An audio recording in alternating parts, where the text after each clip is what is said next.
vous, Nabil Djellits, Belaïli est-il le meilleur spécialiste au monde des petits ponts? Ah oui, extraordinaire. Tu revis. Vous savez qu'à la fin du match, là, quand on lui a remis son trophée de meilleur joueur, ce qui lui arrive régulièrement depuis le début de la compétition, il a demandé à ce qu'il lui arrive combien j'ai mis de petits ponts aujourd'hui. Donc on a compté, il en a mis 4. Ah ouais, c'est pas la question. C'est pas la question. Ah, Belaïli a-t-il sa place dans un grand club européen? On va revenir. Effectivement, c'était pas la question. C'est pas la question en tout cas. Belaïli a-t-il sa place dans un grand club européen? C'était la vraie question. Parce que là, c'était. Quelqu'un ose dire non ici? Oui. Moi, regarde. La question, c'est effectivement celle-là. On a posé la question. C'est un duel qui va vous opposer à Franck Simon. Vous avez répondu oui. Franck Simon a répondu non. Allez, c'est parti. 40 secondes. Nabil Djellits, donnez-nous vos raisons. Pourquoi considérez-vous que ce joueur a toute sa place dans un grand club européen? Moi, je considère Youssef Belaïli comme l'autre meilleur joueur algérien avec Riyad Mahrez. Riyad Mahrez, c'est qui?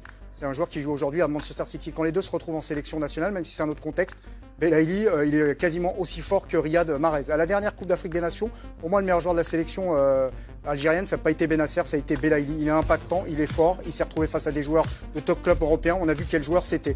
Voilà, il a une histoire particulière, mais sur le talent, sur ce qu'il fait, sur sa puissance, sur ce qu'il dégage. C'est un joueur qui joue tous les jours dans les meilleurs clubs européens. Voilà, il y a eu des grands joueurs qui ne sont pas passés par l'Europe, Abou Treika, par exemple, Trésor Mpoutou, par exemple, Msakni. Voilà, c'est son histoire, elle est comme ça, mais c'est un super joueur.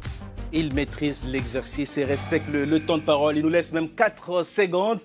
Mais en face, on a un sacré contradicteur qui a suivi pendant des années Belaïli en Ligue des Champions d'Afrique. Franck, selon vous, le Fennec n'a pas sa place dans un grand club européen? Non, je suis au regret de dire que malheureusement les tentatives qu'il a faites n'ont pas été probantes, malgré son immense talent, parce qu'en vérité, je suis d'accord avec Nabil sur la qualité du joueur qui est exceptionnel.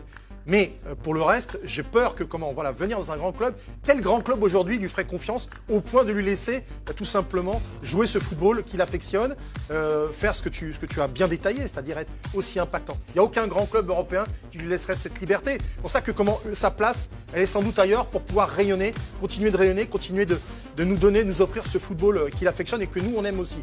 Donc je ne suis pas un ennemi de Belaïli, je pense en revanche qu'ailleurs il s'épanouit plus. Oui, pas si Quelle éloigné, démonstration. Quelle démonstration là aussi. Hein. Allez, il a fait. C'est pas une question de talent. Il a fait en 36 secondes. C'est une question d'environnement pour lui. Effectivement, voilà, c'est ça. Il y a quand même 4-5 ans, Belaïli n'avait pas réussi à faire son trou au SCO d'Angers. Ouais, attends, mais l'histoire, je la connais parce que vous ne la connaissez pas.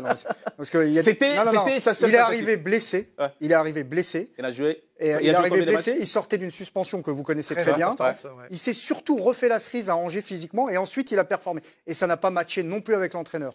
Mais bon, pour la petite histoire, Belaïli devait signer à Caen, très jeune, et remplacer Romain Amouma, mais il est parti à l'Espérance de Tunis. Qui, selon vous, a été le plus convaincant? Est-ce que Nabil Djellits, dans son argumentaire supplémentaire, allez, vous a convaincu? Il a tout tenté, hein. Il manque plus que le billet.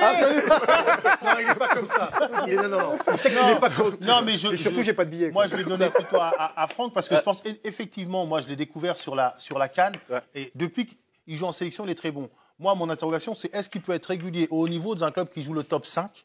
Le talent, j'en doute pas, mais alors, peut-être que je me trompe, j'ai l'impression que c'est plus la sélection qui l'a fait grandir, et notamment l'excellent travail de Belmadi. Merci. Qui a vraiment trouvé... Il a gagné des choses avec l'Espérance de Tunis. Même il a gagné des choses, mais là, il a, sur le devant de la scène, c'est un niveau qui est quand même plus haut quand tu es en sélection d'Algérie. Ouais. Enfin, la Ligue d'Afrique, à ce moment-là, c'était champion d'Afrique. Voilà, mais moi, je pense comme Franck, talent, effectivement, mais je ne sais pas si, un peu comme ça, s'il pourrait faire ce qu'il fait dans un club de très haut niveau européen.